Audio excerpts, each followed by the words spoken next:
The Price of Life, In Search of What We're Worth and Who Decides, written and read by Jenny Kleeman. For my parents, David and Manu. Preface.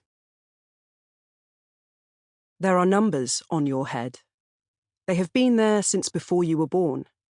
They will change over the course of your life, depending on who you happen to be and what happens to you. You will die, but the numbers will remain, sometimes for years after you're gone. Your life will depend on them. They will determine what you are worth and whether your life is worth saving. We like to think that human beings can't be bought, but that doesn't mean no price can be put on a human life. The cost of saving a life, creating a life, taking a life, or compensating for a life taken is routinely calculated and put into practice by philanthropists, judges, police chiefs, businesses, charities, actuaries, healthcare providers, policymakers, and criminals. They each use their own formulae and come up with wildly different final numbers, but two things unite them. They are all prepared to use dispassionate logic to quantify what's supposed to be incalculable, and they generally want to keep their numbers quiet. If you think you can't put a value on life, that it's priceless, and trying to work out what a person is worth is crass and gross, think again, because the people who every day set the price of your life don't have these misgivings. Our squeamishness only helps them to get on with their business unchallenged.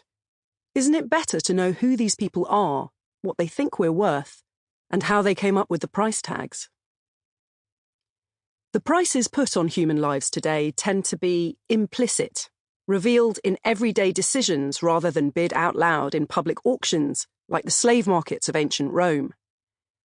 Every time a life-saving measure is judged to be too expensive, a piece of cutting-edge medical research, a product recall on a faulty car, or a new child-proof cap on a bottle of bleach, putting more lifeboats on the Titanic, or keeping hard shoulders on our motorways instead of turning them into extra lanes, we reveal the limits of what we think a human life is worth.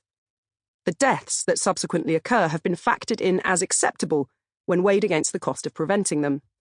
The moment we stop being happy to pay to save a life is when we reveal the price that we're comfortable paying for one.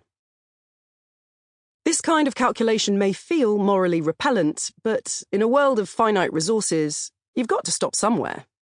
If we were willing to spend unlimited sums to save one person's life, other people would die from lack of food or medicine as a result. If you truly value life, it can't be priceless. But how you determine where to stop, and therefore what the price is very much up for debate. Economists who specialise in cost-benefit analysis and uncomfortable trade-offs have been putting a monetary value on lives for years. From the mid-20th century, technocratic approaches to government, where a scientific method is applied to social problems, began to dominate in the US and Europe, and analysis of costs and benefits became a fundamental part of making life or death decisions. If we apply rational, quantitative methods to ethical choices and policy making, so the thinking goes, we can come up with something that is objectively right and best for everyone, rather than something clouded by emotion and politics. The right way can be found through numbers. In the 21st century, quantities matter as much as qualities when it comes to measuring and comparing human experiences. Sometimes they matter more. We increasingly look to data to provide us with objective answers to even the knottiest ethical questions.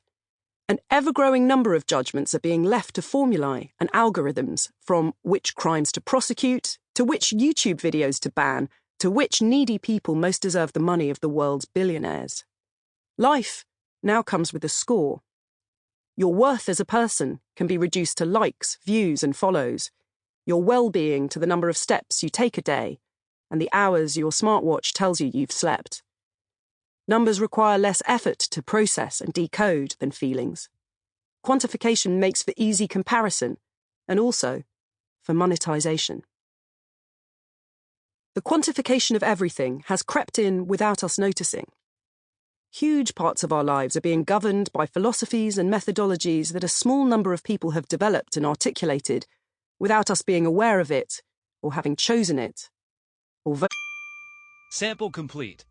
Ready to continue?